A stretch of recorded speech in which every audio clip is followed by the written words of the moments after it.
Hello மக்களே, திராவிட முன்னேற்ற கழகத்தின் தலைவரும் தமிழக முதல்வருமான ஸ்டாலினுக்கு அடித்த அதிர்ஷ்டம். இரண்டாவது முறையாக மு.க.ஸ்டாலின் அவர்கள் முதல்வராக பொறுப்பேற்க போகிறார் என்று திமுகவின் நிர்வாகிகள் தற்பொழுது மகிழ்ச்சியாகவே இருக்கிறார்கள். அதாவது அதிமுகவின் உட்கட்சி மோதல் அதிகமாக இருக்கிறது. 2-3 அணியாக பிரிந்து கிடப்பதால் எடப்பாடி பழனிசாமி அவர்கள் ஜூலை 7ஆம் தேதி முதல் 21ஆம் தேதி வரை அரசியல் சுற்றுப்பயணம் மேற்கொள்ள திட்டமிட்டுள்ளார். ஆனால் ஒரு தொகுதியை எடுத்துக்கொண்டால் அதில் 2-3 அதாவது ஓபிஎஸ் அணி, சசிகலா அணி, டிடிவி தினகரன் அணி, எடப்பாடி பழனிசாமியின் ஆதரவாளர்கள் என்று பிரிந்து கிடப்பது திமுகவிற்குத்தான் மிகப்பெரிய ஒரு நல்வாய்ப்பாகவே பார்க்கப்படுகிறது. கலைஞரால் முடியாதது ஸ்டாலினால் நிகழ்த்து காட்டப் போகின்ற ஒரு நிகழ்வு 2026 சட்டசபை தேர்தலில் அமையும். 2026 சட்டசபை தேர்தல் 200 தொகுதிகளில் திமுக வெற்றியடைய வேண்டும் என்று ஒவ்வொரு நாளும் மாவட்ட செயலாளர்களுடனும் நிர்வாகிகளுடனும் தொடர்ச்சியாக ஆலோசனையும் நடத்தி வருகிறார் முதல்வர் மு.க.ஸ்டாலின் அவர்கள். அது மட்டுமல்ல, ஏற்கனவே தமிழகத்தில் பல தேர்தல்களில் தோல்வியே தழுவியது அதிமுக.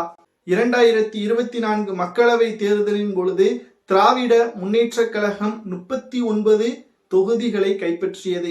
ஆனால் அதிமுக தனித்து போட்டியிட்டு ஒரு தொகுதிகளில் கூட வெற்றியடையவில்லை. மாறாக பாஜக அதைவிட அதிக அளவு ஓட்டுகளையும் பெற்றது.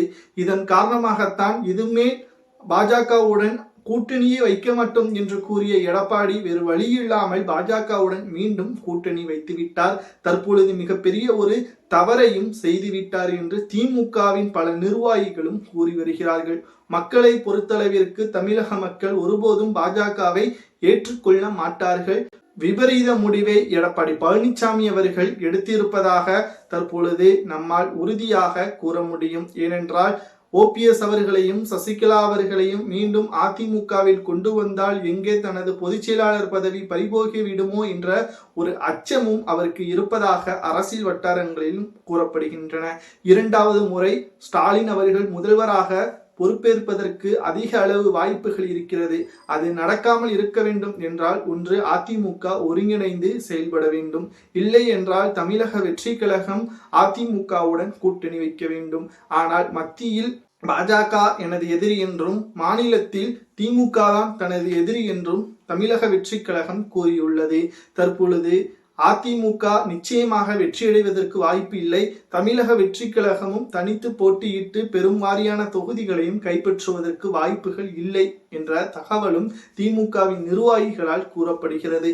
இதன் காரணமாகவே தான் தமிழக வெற்றி கழகத்தின் தலைவர் விஜய் அவர்கள் கடைசி நேரத்தில் என்ன வேண்டுமானாலும் செய்யலாம், ஆனால் திமுக 200 தொகுதிகளில் வெற்றியடைந்து விட்டால் 2வதாக முதல்வராக ஸ்டாலின் அவர்கள் பொறுப்பேற்பார். அதற்கான பணிகளையும் பூத் கமிட்டி அமைப்பதிலையும் சின்ன சின்ன கட்சிகளுடனும் தற்பொழுது பேச்சுவார்த்தையும் நடத்தப்பட்டு வருகிறது. அதாவது பாமகவை எப்படியாவது திமுகவின் கூட்டணிக்கு இழுப்பதற்கான முயற்சிகளும் ஏற்படுத்தப்பட்டு வருகிறது.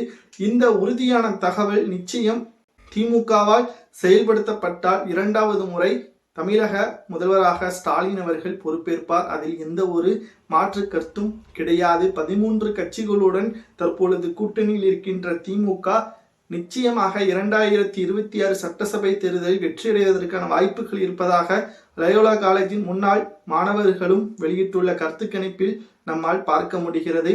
உங்களது கருத்துக்களை கூறுங்கள். 2026 சட்டசபை தேர்தலில் திமுக வெற்றியடைவதற்கு வாய்ப்புகள் இருக்கிறதா அல்லது அதிமுக கூட்டணியா என்பதை கமெண்ட் வாயிலாக கூறுங்கள். நன்றி.